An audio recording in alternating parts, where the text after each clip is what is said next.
Good morning. This morning, we are talking about the right attitude. And we want to start out with a couple of observations. Observation number one, the right attitude makes a difference in your relationships.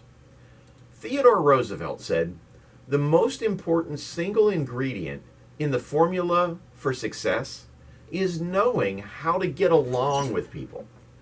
And the Apostle Paul wrote in his letter to the church in Philippi in chapters 2 and verses 3 and 4, "Do nothing out of selfish ambition or vain conceit. Rather, in humility, value others above yourselves, not looking to your own interests, but each of you to the interest of the others." If your track record with people isn't too good, maybe you need to look at your attitude. While it is true that some people just seem to have a winning way with others, someone with limited people skills can learn to win others if he or she decides to change their attitude and approach.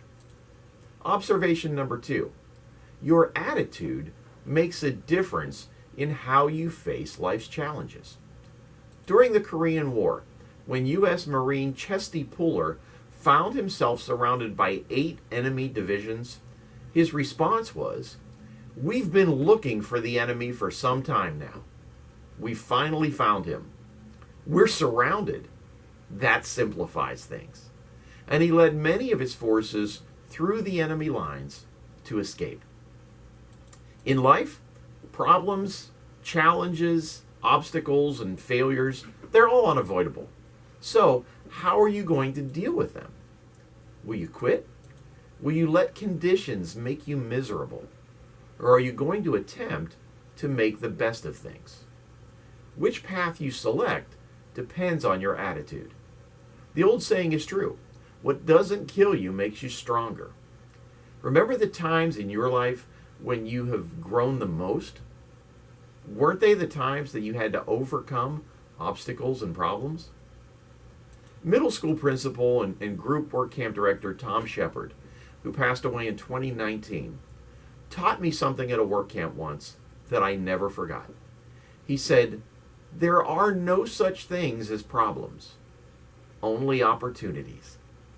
And he lived that out for his students and for all of us who had the privilege of knowing him. His attitude made whatever you went through together a joy, because you looked for the opportunity that each situation provided. Now, there are many others who would agree, as they too seized the opportunity that many would view as problems. Demosthenes, who was reputed to be the greatest orator in ancient Greece, had a serious speech impediment. Legend has it that he overcame it by reciting verses with pebbles in his mouth and speaking above the roar of the waves at the seashore. As a prisoner in the Wartburg Castle, Martin Luther made use of his time by translating the New Testament into German. Beethoven wrote his greatest symphonic masterpieces after losing his hearing. John Bunyan wrote The Pilgrim's Progress when he was in prison. Daniel Defoe also wrote in prison, creating Robinson Crusoe. Abraham Lincoln is thought by many to be the best of the United States presidents, but he probably would not have become known as a great leader if he had not led the country through the Civil War. Often, difficult situations seem to be involved in producing great leaders and thinkers, but that is only the case when their attitudes are right.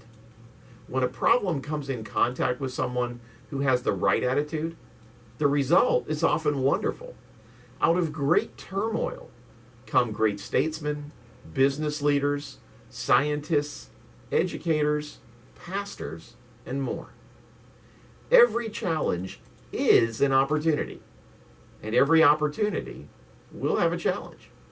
But it is the attitude with which you approach your problem that largely determines the outcome.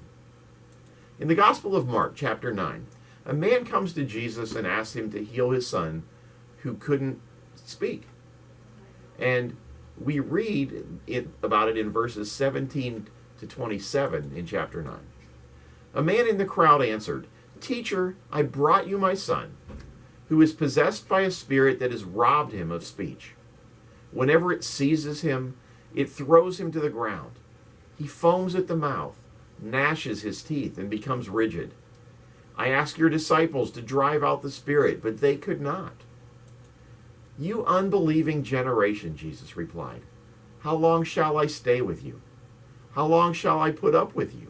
Bring the boy to me." And so they brought him. And when the spirit saw Jesus, it immediately threw the boy into a convulsion, and he fell to the ground and rolled around, foaming at the mouth.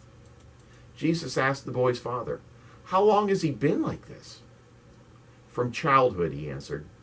"It has often thrown him into fire or water to kill him. But if you can do anything, take pity on us and help us." "If you can," said Jesus, "everything is possible for one who believes." And immediately the boy's father exclaimed, "I do believe. Help me overcome my unbelief." When Jesus saw that a crowd was running to the scene, he rebuked the impure spirit.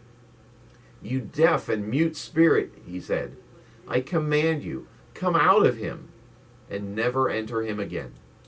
And the spirit shrieked, convulsed him violently, and came out. The boy looked so much like a corpse that many said, "He's dead." But Jesus took him by the hand and lifted him to his feet, and he stood up.